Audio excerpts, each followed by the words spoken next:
കൃത്യമായ നിയമാവലികളും ചട്ടങ്ങളും കേരളത്തിലെ ജയിലുകളിൽ ഉണ്ടെന്നാണ് വെപ്പ്. എന്നാൽ ഇതെല്ലാം പാലിക്കപ്പെടുന്നുണ്ടോ? പിടിപാടുള്ള തടവ് പുള്ളികൾക്ക് തോന്നും പോലെ വിലസാനുള്ള ഇടമാണ് കണ്ണൂർ സെൻട്രൽ ജയിൽ എന്ന പേരുദോഷം പണ്ടേയുണ്ട്. ഇന്നത് അവിടെ നിന്ന് വീണ്ടും മൊബൈൽ ഫോണുകൾ പിടികൂടിയെന്ന വാർത്ത വന്നു. ചാർജറും ഇയർഫോണും വരെ കിട്ടി. വാട്ടർ ടാങ്കിനടിയിലും കല്ലുകൾക്കിടയിലും ഭദ്രമായി ഒളിപ്പിച്ചവ ഇതേവരെ ആരുടെയും കണ്ണിൽപ്പെടാഞ്ഞത് എന്തുകൊണ്ടായിരിക്കാം? ആരാണ് ഇതിനൊക്കെ ഒത്താശ ചെയ്യുന്നത്?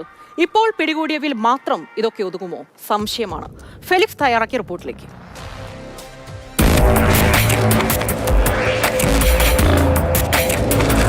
ഗോവിന്ദച്ചാമിയുടെ ജയിൽച്ചാട്ടം, ജയിലിലെ സുരക്ഷാ വീഴ്ച, ഈ വിവാദങ്ങൾക്കിടെയാണ് കണ്ണൂർ സെൻട്രൽ ജയിലിനുള്ളിൽ നിന്നും വീണ്ടും മൊബൈൽ ഫോണുകൾ പിടികൂടുന്നത്.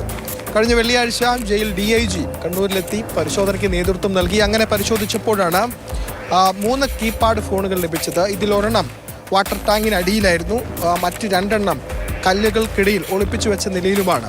ഒപ്പം തന്നെ ഇയർഫോണും ചാർജറും പിടികൂടി. ഏറ്റവും പ്രധാനപ്പെട്ട വസ്തുത, ഈ മൊബൈൽ ഫോണുകളൊക്കെ പിടികൂടുന്നത് ശരി, പക്ഷേ ഒരു മൊബൈൽ ചാർജ് ചെയ്യാനുള്ള വസ്തു കിട്ടിയെങ്കിൽ അവർ എവിടെ നിന്ന് ചാർജ് ചെയ്യുന്നു എന്നൊരു വളരെ പ്രധാനപ്പെട്ട ചോദ്യമാണ്. അതായത് മൊബൈൽ ഫോൺ മാത്രമല്ല, അവ ചാർജ് ചെയ്യാനുള്ള സൗകര്യവും ജയിലുകളിൽ തടവുകാർക്ക് ലഭിക്കുന്നു എന്നത് വലിയ നിയമലംഘനം തന്നെയാണ്.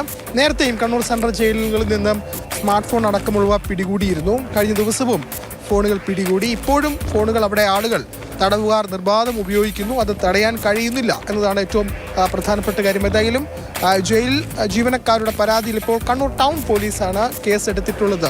വീണ്ടും കണ്ണൂർ ജയിലിനുള്ളിൽ വ്യാപക പരിശോധന തുടരാനാണ് തീരുമാനം.